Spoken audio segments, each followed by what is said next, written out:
Սկսենք հարգելի գործընկերներ, այսօր հայացք մամուլի ակումբում հյուրընկալել ենք ազգային ժողովրդավարական բևեռ համահայկական կուսակցության ընտրական ցուցակի ներկայացուցիչներ Վահե Գասպարյանին և Վարուժան Ավետիսյանին, ինչպես նաև ազգային ժողովրդական բևեռ խորհրդի անդամ Հայկ Մարտիրոսյանին, շնորհակալություն մեր հրավերին ընդունելու համար։ Եվ մեր բանախոսների հետ կխոսենք նախընտրական գործընթացների մասին։ Նախ լսենք բանախոսներին, այնուհետև կանցնենք հարցերին։ Եթե ավարտեցիք։ Մինչ ասուլիսը ես ուզում եմ ուրախությամբ նշել, որ քաղաքագետ պարոն Հայկ Մարտիրոսյանը, որ ժամանել է Ամերիկայի Մեծար Նահանգներից, որոշ ժամանակ այնտեղ էր գտնվում եւ արդյունավետ գործունեություններ ծավալում մեր ազգային ժողովրդարական բևեռի ընդլայնման եւ գործունեության կազմակերպման ուղղությամբ երևի նկատել եք, որ նաեւ պարոն Պապյանի համապատասխան հանդիպումների ընթացքում միասին են եղել եւ այդտեղ եւս պարոն Մարտիրոսյանը մեծ դերակատարություն ունի, ինչպես ցեղասպանության հերթական տարելիցի հետ կապված տեղի միջոցառումների կազմակերպման, այնպես էլ ամերիկյան քաղաքագիտական, պաշտոնական շրջանակների հետ հանդիպումների առումով։ Պարոն Մարտիրոսյանը ազգային ժողովրդարական բևեռի խորհրդի որոշմամբ ընտրվել է խորհրդի անդամ եւ արդեն այստեղ հայրենիքում ամբողջ ծավալով միացել է մեր քաղաքական գործընթացին, ժողովրդի համախմբմանը, մոբիլիզացմանը, ինչպես նաեւ այս դրվագում ընտրական գործընթացին։ Խնդրեմ, պարոն Գասպարյան։ Այո, ես ուրախ եմ ասելու, որ մեր շարքերը խորհրդի շարքերը համալրվեցին եւ սա եւս գալիս է հաստատելու այն պարզ ճշմարտությունը, որ մենք միշտ նշում ենք, որ ազգային ժողովրդավարական բևեռը դա վերկուսակցական շարժում է, գաղափարի շուրջ միավորված մարդկանց, անհատների, գործիչների, մի մասը նրանց կուսակցական են, մի մասը ոչ, եւ ազգային ժողովրդավարական բևեռը դա մեկ մարդու կուսակցություն կամ ուժ չէ, դա շարժում է թիմային, խմբային եւ մեր ուժը հենց այստեղ է, որ մենք խումբ ենք, թիմ ենք եւ մեր որոշումները կայացվում են այդ խմբի ներսում, քննարկումների արդյունքում, կոնսենսուսի արդյունքում, նոր միայն դրանից հետո մատուցվում ժողովրդին եւ կյանքի կոչվում։ Սա առավելություն է եւ ուժ է եւ կյանքի պահանջ է նաեւ, որովհետեւ որքան էլ որ դժվար է թերագնահատել անձի դերը պատմության մեջ, այնուամենայնիվ կարծում եմ մեր ժողովուրդը պիտի հասկանա, որ միայն այն անձերով չէ, որ որոշվում է այս կամ այն ուժի հաջողությունը, այլ նաեւ առաջի հերթին գաղափարով եւ այդ գաղափարի շուրջ միավորված նվիրալներով։ Քարոզարշավը շարունակվում է, մնացել է ընդամենը, եթե այսօրը չհաշվենք 4 օր, ընդհանրապես 12 օրը շատ քիչ ժամկետ է, իսկ մեր ուժի համար առավել եւս, որովհետեւ մենք տեղեկատվական պաշարման մեջ ենք եւ 12 օրում դժվար կլինի հասնել մեր բոլոր ժողովրդի խավերին հասանելի դառնալ, բայց այնուամենայնիվ մենք մեր առավելագույնն ենք անում, մեր հնարավորությունների համեստ չափերին համապատասխան եւ այնուամենայնիվ նկատում ենք շատ մեծ շարժ դրական դեպի մեզ, նախ որովհետև մենք անկեղծ ենք ժողովրդի հետ, որովհետև մենք այն գաղափարներն ենք բարձրաձայնում, որոնք ժողովրդի սրտով են, եւ երկրորդը որովհետև ժողովրդի մի ստվար զանգված, իսկ տարբեր սոցիոլոգիական հարցումներով դա կազմում է ընդհանուր մինչև 50%-ը, այդ մարդիկ հիասթափվել են թե նախկիններից, թե ներկայապիկարներից եւ փնտրում են այլընտրանք, երրորդ ուժ, այն ուժը, որը որ կապ չունի նախկին ռեժիմի հետ, որևէ առնչություն չունի նախկին ռեժիմի հետ եւ որը կարող է երկիրը տանել դեպի ինքնիշխան ապագա։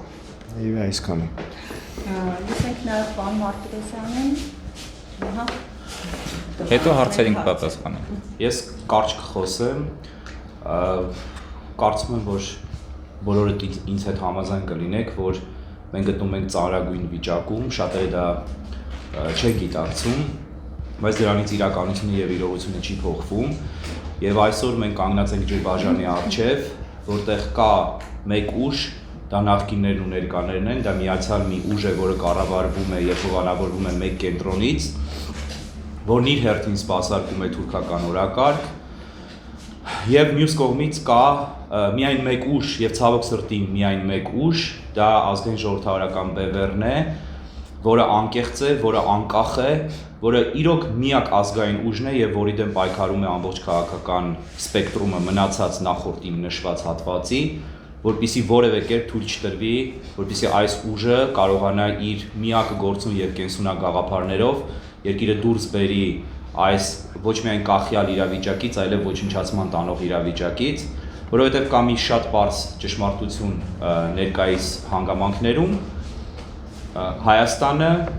վաճառվել է Հայաստանի այսպես կոչված ճակերտների մեջ ռազմավարական դաշնակցի կողմից, նրա իսկական դաշնակցին Թուրքիային, եւ որպեսզի այդ վաճառքի, այդ գործարքը ամբողջությամբ տեղի ունենա եւ վաճառող կողմը ստանա իր ակնկալվող դիվիդենդները, նա պետք է տիրապետի այն տարածքին, որը նա դիտարկում է որպես ապրանք, տվյալ դեպքում Հայաստանին ամբողջությամբ։ Եվ դրա համար մենք տեսնում ենք, որ դաշտը ամբողջությամբ հեղեղված է այդ ուժի, այդ կենտրոնի կոնկրետ Ռուսաստանի, Մոսկվայի ուժերով, սպասարկուներով, անգամ խեղկատակներով, որոնք եկել են եւ լցրել են դաշտը, եւ բոլոր սլաքները ուղղված են երկիրը ամբողջությամբ վերահսկողության տակ վերցնելու կեղծ թեզերով, թե եթե Ռուսաստանը դուրս գա, ով է մեզ պաշտպանելու, թեզերով թե եթե մենք ինքներս մեզ չենք պաշտպանում, ինչու պետք է Ռուսաստանը պաշտպանի, սրանք բոլորը կեղծ, սուտ, ստոր թեզեր են, ուղղված այս ժողովրդի եւ այս պետության դեմ, եւ ազգային ժողովրդավարական բևեռը միակ ուժն է, որը հասարակության աչքերը բացելու առաքելություն է ստանձնել, որը շատ դաժան, դժվար առաքելություն է, բայց որը մենք հուսով ենք, որ հաջողությամբ կպսակվի, եւ ընդամենը 6 օրից կարծում եմ մենք բոլորս պիտի հասկանանք, որ վճռվելու է այս երկրի, այս ժողովրդի ապագան։ Կամ մենք կգնանք կեղծ ապահովության, իրականում անապահովության եւ կատարյալ եւ հավիտենական պարտության եւ ոչնչացման ճանապարհով, կամ մենք կօգտվենք այն միակ փոքրիկ շանսից, որը այսօր կա, եւ ցավոք սրտի այդ շանսը այսօր պաշտպանում է միայն մեկ ուժ, ինչու ցավոք սրտի, որովհետեւ ցավոք սրտի մեկ ուժ է եւ ոչ ավելի, եւ այդ ուժը ազգային ժողովրդավարական բևեռն է։ Շնորհակալություն։ Խոսենք նաև դեր հանդիպումներից, երբ հասարակության հետ ժողովրդի հետ հանդիպումներ են տեղի ունենում, նրանց կողմից բարձրացվող ամենակարևոր հարցերը, որոնք են եւ հատկապես ձեզ ուղղված հարցերը, որոնք ձեր ուժը։ Ես ասեմ, լավ, եթե նախկինում ասենք պատերազմից առաջ ժողովրդին ավելի շատ հետաքրքրում էին սոցիալ-տնտեսական հարցերը, կոռուպցիայի հարցերը, աշխատատեղերի, հիմա պատերազմի այս արդյունքներից, դաժան արդյունքներից հետո անվտանգային արտաքին քաղաքական հարցերը կարծես եկել են առաջին պլան եւ ժողովուրդը արդեն գիտակցում է, որ առանց անվտանգություն եւ առանց ճիշտ արտաքին քաղաքականություն չի լինի, ոչ ընդհանրապես պետություն չի լինի, ելուր մնաց տնտեսություն կամ սոցիալ-տնտեսական խնդիրներ եւ այլն, որովհետեւ դրանք ացանցիալ են ի վերջո։ Հետևաբար մենք մեր ասելիքը այստեղ ասում ենք, իսկ մեր ասելիքը արմատականորեն տարբերվում է մյուս բոլոր ուժերից, որովհետեւ մյուս բոլոր ուժերը առաջարկում են լուծումներ եղած համակարգի ներսում։ Փոխենք, նոր ռազմաքաղաքական դաշինք ստորագրենք, ավելի լայն ինտեգրում ապահովենք, այս անենք, այն անենք, ավելի լավ խնդրենք, ավելի լավ գծնենք, ավելի լավ լպստենք սապոգը։ Ինչքան ուզում ես ներքի վերանորոգի, փայլացրու, Ժիգուլին Mercedes չի դառնա, ժողովուրդ։ Մենք 30 տարի Ժիգուլի ենք քշում եւ ինքներս մեզ համոզում ենք, որ կարանք մի քիչ էլ ներկենք փայլացնենք ու ինքը նոր մեքենա կդառնա։ Չի լինի, ժանգոտելա, նեխելա, մոտորը խփելա։ Ժամանակն է փոխել համակարգը։ Դուրս գալ այս ճահիճից, այս ռուս-թուրքական ակցիաներից։ Ցավոք սրտի մենք կենտրոնացած ենք այս օրերին միայն այս նախընտրական քարոզարշավով, բայց որպեսզի ավելի հստակ դառնա պահի լրջությունն ու կարևորությունը, մեկ բան ուզում եմ նշեմ, ընդամենը մի քանի օր առաջ, ավելի ճիշտ հունիսի 11-ից 13-ը կայացավ G7-ի գագաթաժողովը եւ այդ ժամանակ ընդունվեցին ուրիշ կարևոր որոշումներ։ Պարոն Գասպարյան, շեշտենք Հնդկաստանի մասնակցությունը։ Ես դա, այո, պիտի ասեի, Հնդկաստանի հրավիրել էին G7-ի նիստին եւ այդ նիստի արդյունքներով որոշում կայացվեց, որ G7-ի երկրները, իսկ դրանք այն երկրներն են, որոնց գումարային ՀՆԱ-ն կազմում է համաշխարհային ՀՆԱ-ի 50%-ը, այդ երկրները որոշել են եւ հռչակել են Build Back Better for the World պրոյեկտի մեկնարկի մասին, իսկ այդ պրոյեկտը այն հյուսիս-հարավ կամ հարավ-հյուսիսն է, որի մասին մենք անդադ ասում ենք։ Ինչ է սա նշանակում։ Սա նշանակում է, որ Արևմուտքը արդեն ոչ թե մտադիր է, արդեն սկսել է իրագործել հարավ-հյուսիս միջանցքը կամ ճարտարապետությունը, որի իմաստը եւ նպատակը կայանում է նրանում, որ այդ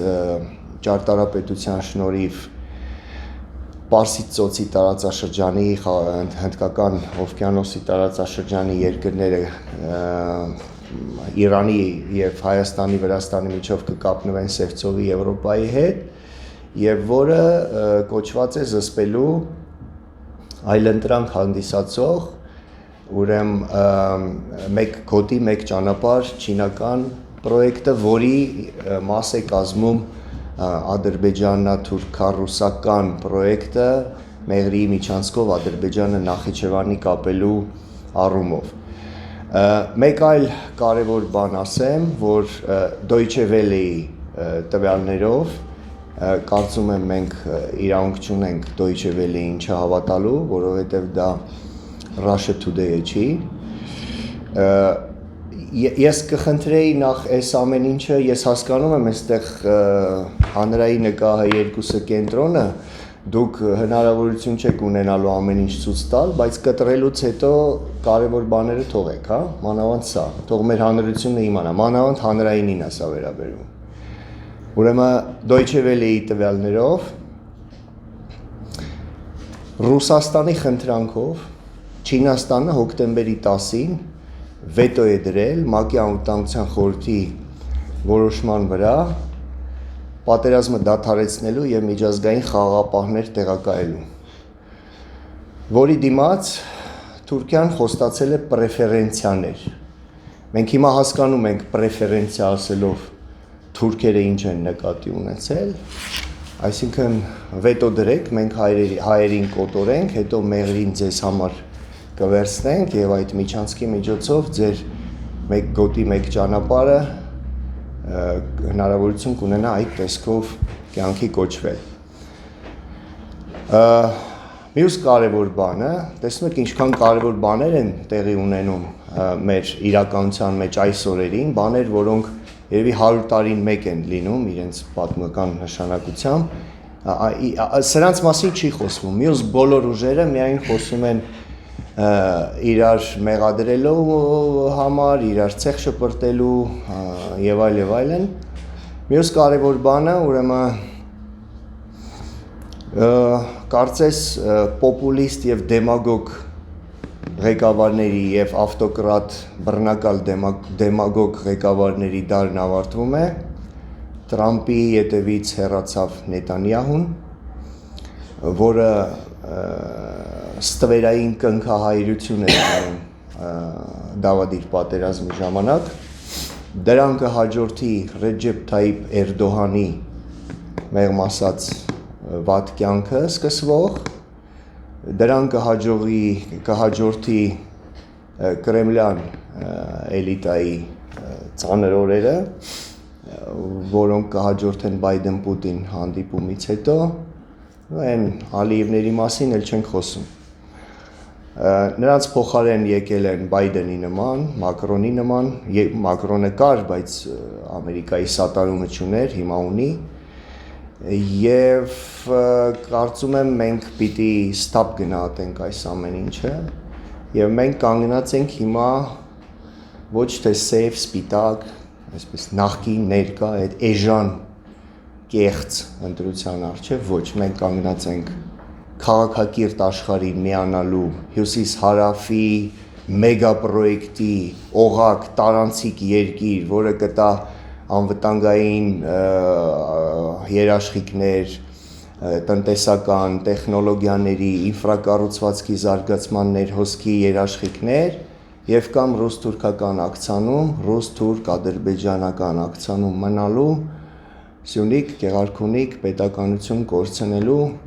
ընտրության առջև, որից հետո արդեն պարզապես Սևանի նկարը կկախենք Մասիսի նկարի կողքը եւ մեր կորուսյալ հայրենիքի նկարները կհամալրենք Սևանով, Սյունիքով, արդյունքը աչքերին կերքենք ուր է իր Աստված, երբ կոտորում էին մի ողջ ժողովուրդ եւ կբողոքենք հայի բախտից։ Հունիսի 20-ին գնալով ընտրություններին լավ մտածեք, սիրելի ժողովուրդ, եւ տեսեք, թե այդ ապագան արժի արդյոք այն 100,000 դրամին, որ դուք վերցնում եք։ Շնորհակալություն։ Երկու կարևորագույն հարցի առաջ ենք հիմա կանգնած, սահմանազատման խնդրի առաջ, որը այսպես իրավիճակում հատկապես սահմանային սուվերեն տարածքներ բուժելու պարագայում մի փոքր նաև այդ առարկա բարդություն առաջում։ Ինչպես եք տեսնում սահմանազատման խնդրի լուծումը ու նաև մեր գերիները երբ որ առաջ արդեն 15 տղաներ վերադարձան, բայց դեռ 100 կամ ավելի տղաներ դեռ այդտեղ են, ինչ ծավալ պատկերացնում եք։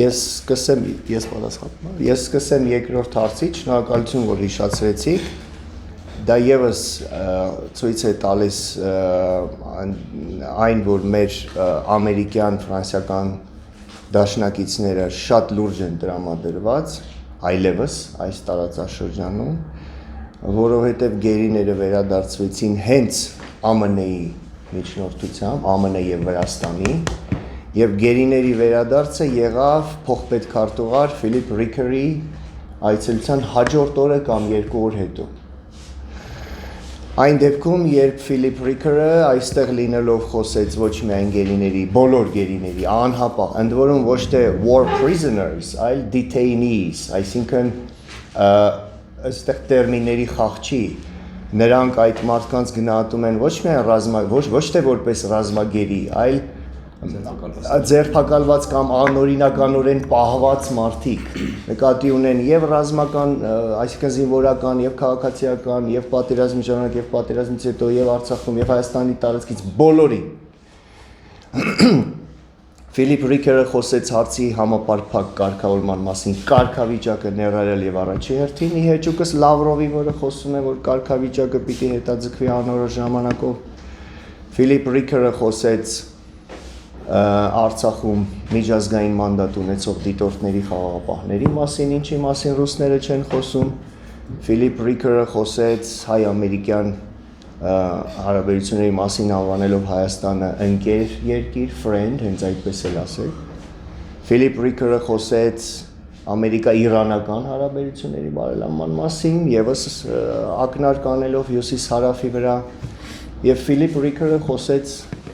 այն ջերմ ճակերտավոր զրույցի մասին, որը սպասվում է ամսի 16-ին Բայդենի եւ Պուտինի միջեւ։ Ֆիլիպ Ռիքերը փոխպետքարտուղար է, որին տարածաշրջանային այցով ուղարկել էր անձամբ նախագահ Բայդենը եւ պետքարտուղար Բլինքենը։ Սրանք կարևորագույն բաներ են, որոնց մասին դիտավորյալ չի խոսվում կամ գրեթե չի խոսվում, եւ բայց որոնք շատ կարևոր են հենց նախընտրական շրջանում տեսնելու, իմանալու, հասկանալու համար, որովհետև դրանք են այն ազդակները ու ուղենիշները, որոնք մեր ժողովրդին պիտի աչքերը բացեն, մենք պիտի վարդագույն ակնոցները հանենք եւ հասկանանք, որ իսկ ինչ վերաբերում է սահմանների սահմանազատմանը, այո, սահմանների ասելով նայած թե ով ինչ սահման նկատի ունի։ Վլադիմիր Պուտինի համար, Իլհամ Ալիևի համար եւ Էրդողանի համար գոյություն ունեն այս սահմանները խորհրդային Հայաստանի եւ խորհրդային Ադրբեջանի, որոնք գծվել են Ստալինի կողմից եւ որոնք չեն հանդիսանում միջազգային սահմաններ, միջազգային իրավունքի տեսանկյունից լեգիտիմ սահմաններ, սրանք ԽՍՀՄ-ի ներքին վարչական սահմաններ են, որոնք հիմա սրանք փորձում են վերածել պետական սահմանի, ստանալ Հայաստանի իշխանության ստորագրությունը եւ ասել վերջ հայերը իրենք ճանաչեցին այդ սահմանը։ Որոշ ուժեր կան, ես հիմա անունները չեմ տա, ինձ եթե նրանք հիմա լսում են կհասկանան, որ խոսքը իրենց մասին է, որոնք ասում են, որ Հայաստանը ճանաչել այս սահմանները ԱՊՀ մտնելու ժամանակ։ Ոչ, եւ սա կամ արվում է հարցախորությամբ չտիրապետելու հետևանքով, կամ դիտավորյալ ժողովրդին թյուրիմացիան մեջ գցելու։ Խնդիրն այն է, որ ԱՊՀ կազմավորման ժամանակ, ԱՊՀ ստեղծման այդ պայմանագրի կամ ինչպես էր կոչվում, չգիտեմ, 5-րդ կետում գրված է, որ ստորագրող երկրները ճանաչում են միմյանց տարածքային ամբողջականություն։ Ինչ է սա, նախ ասեմ, որ երբ որ ԱՊՀ-ն ստեղծվում էր ԱՊՀ շրջանակներում, ԱՊՀ շրջանակներում, այսինքն երկրները այդ ԱՊՀ շրջանակներում ճանաչում են։ Հիմա երբ որ ԱՊՀ-ն ստեղծվում էր, Ադրբեջանը դեռ ԱՊՀ անդամ չէր, նա հետո է միացել ԱՊՀ-ին, այսինքն երբ որ Հայաստանը ստորագրում էր այդ թղթի տակ, մենք նկատի չունեինք Ադրբեջանը, որտեղ նա դեռ անդամ չէր, սա մեկ, երկրորդը, ԱՊՀ-ն փաստորեն խորհրդային միության ռեինկարնացիան էր, այսինքն նույն խորհրդային միությունը ուրիշ անվան կա, ինչպես որ խորհրդային միությունը ցարական Ռուսաստանի ռեինկարնացիան էր, այնպես էլ ԱՊՀ-ն, հետևաբար մենք խորհրդային Հայաստանը չի եղել միջազգային իրավունքի սուբյեկտ, հետևաբար մենք ուզենք թե չէ, դուր է գալիս մեզ թե չէ, լինելով անկախ պետություն, գոնե թղթի վրա, բայց իրավաբանորեն լինելով անկախ պետություն, կրկնում եմ, ուզենք թե չէ, մենք արդեն հանդիսանում ենք առաջի հանրապետության իրավահաջորդը, որտեղ անկախ պետությունը եղել է առաջի հանրապետությունը, որը ճանաչված է եղել Ազգերի լիգայի կողմից, ԱՄՆ-ի եւ այլն։ Հետևաբար, եթե մենք խոսում ենք իրավահաջորդության մասին, ապա մեզ համար եւ ամբողջ աշխարհի, քաղաքակիրթ աշխարհի համար, ոչ թե ռուսների, թուրքերի, որոնք զորբայությամբ Մոսկվայի պայմանագիր կնքեցին եւ հետո այդ իրենց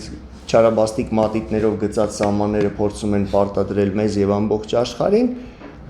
մեզ համար եւ քաղաքակիրթ աշխարհի համար լեգիտիմ սահմանները հանդիսանում են առաջին հանրապետության սահմանները,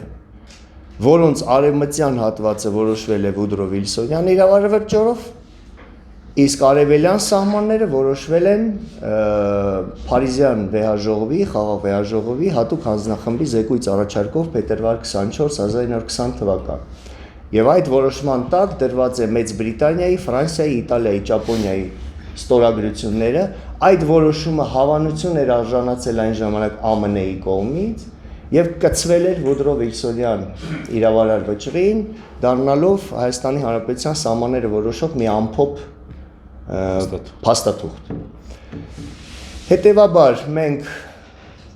կրկին վերահաստատելով, որովհետև անկախության հռչակագրում մենք արդեն դա արել ենք 90 թվականին, ասելով, որ անկախ Հայաստանը շարունակում է առաջի հանրապետության ավանդույթները, բայց սա լղոզված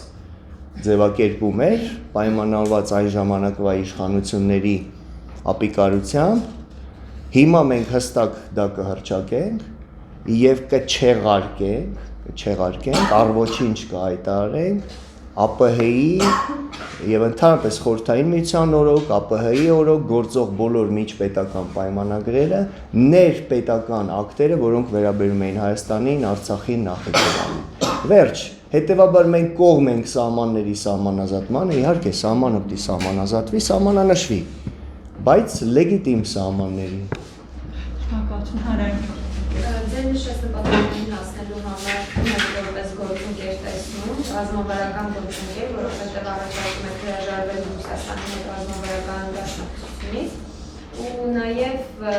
ինչ եք պատրաստվում մանդատ ձեռք բերելու օրվանից սկսած ինչ եք պատրաստում անել անվտանգությունը երկրի անվտանգությունը ապահովելու համար։ Դուք որ հանրայինից զգացվեց Ռուսաստանը մենք չենք առաջարկում հրաժարվել Ռուսաստան։ Ես սա էլ եմ խնդրում չկտրել հատուկ։ Մենք չենք առաջարկում սիրելի ժողովուրդ, մեզ ներկայացնում են որպես հակառուս։ Այն օրը մեկը ասեց Նոյան տապանում ինձ հարցեցին, որ մեզ համարում են Ես ձեր ցույցերի Չէ, ես կգամ, այո, շնորհակալություն։ Հակառուս եւ բան արկածախնդիր ուժ, բառեր են գտնում հատուկ։ Ուրեմն մենք ոչ հակառուս ենք, ոչ արկածախնդիր ենք, մենք ռուս ժողովրդի դեմ ոչինչ չունենք, մենք հանդիս ենք գալիս Կրեմլի, Պուտինյան Ռուսաստանի, կայսերապաշտական իշխանության եւ քաղաքականության դեմ, սա մեկ։ Մենք չենք առաջարկում հրաժարվել Ռուսաստանի հետ դաշնակցային հարաբերություններից այն պարզ պատճառով, որ Ռուսաստանը ինքը արդեն հրաժարվել է այդ պարտականություններից։ Իգիտություն։ Ռուսաստանի Դաշնությունը հրաժարվել է Հայաստանի հանդեպ ունեցած իր պարտականություններից։ Եվ դա կյանքն է ցույց տալիս, այս վերջի պատերազմը ավելի ցայտուն դա ցույց տվեց, եթե որևէ մեկը դա դեռ չի հասկացել, ավելի ճշնամական գործողություններ է իրականացնում։ Կխնդրեի Վարդագույն ակնոցները աչքերից հանի, միանգամից ամեն ինչ կհասկանա։ Եթե պատերազմի օրը 40 օր համատեղ հոպը լռում է եւ հետո աշխատում է 4 օր, որ փրկեն Ստեփանակերտը, որ զորք մտցնեն, եթե մի խոսքով եւ այլն, հետեւաբար մենք առաջարկում ենք գոյություն չունեցող դաշնակցային հարաբերությունների փոխարեն թուլացող եւ տարածաշրջանից հեռացող Ռուսաստանի փոխարեն Թուրքիային հանձնող վաճառող Ռուսաստանի փոխարեն ակնայում համատեղ ռազմաբազա Թուրքիայի հետ համատեղ ռազմաբազա ստեղծող Ռուսաստանի փոխարեն գերիների հարցը չլուծող Ռուսաստանի փոխարեն Արցախի կարգավիճակի հարցը չցանկացող լուծել Ռուսաստանի փոխարեն ունենալ իրական դաշնակիցներ, որոնք ուզում են լուծել Արցախի կարգավիճակի հարցը,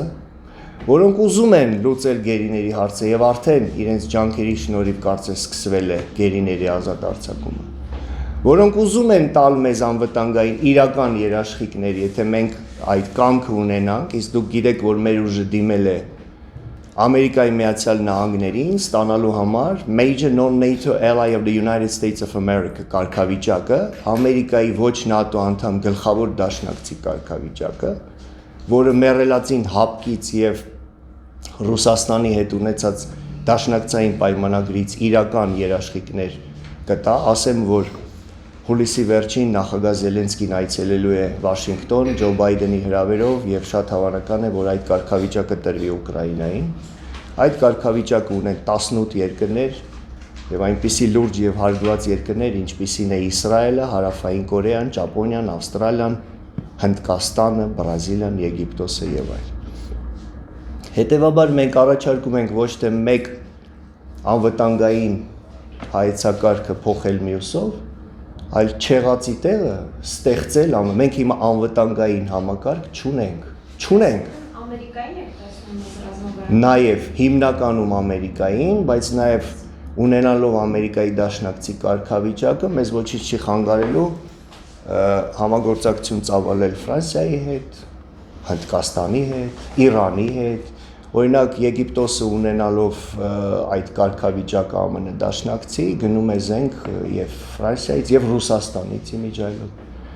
Այնպես որ սա է։ Եթե թույլ կտաք, Ես խնդրում եմ բարոն Մարտիրոսյանը մեկնաբանությանը, ես երկու խոսք ունեմ ասել։ ի տարբերություն Ռուսաստանի, Միացյալ Նահանգները ընդհանրապես իր դաշնակիցներին չի արգելում դաշնակցային հարաբերություններ հաստատել նաև այլ դաշնակիցների հետ, գնել զենք այլ դաշնակիցներից եւ վարել բազմավեկտոր դիվանագիտություն, իհարկե հավատարիմ մնալով դաշնակցային սեփական պարտականություններին։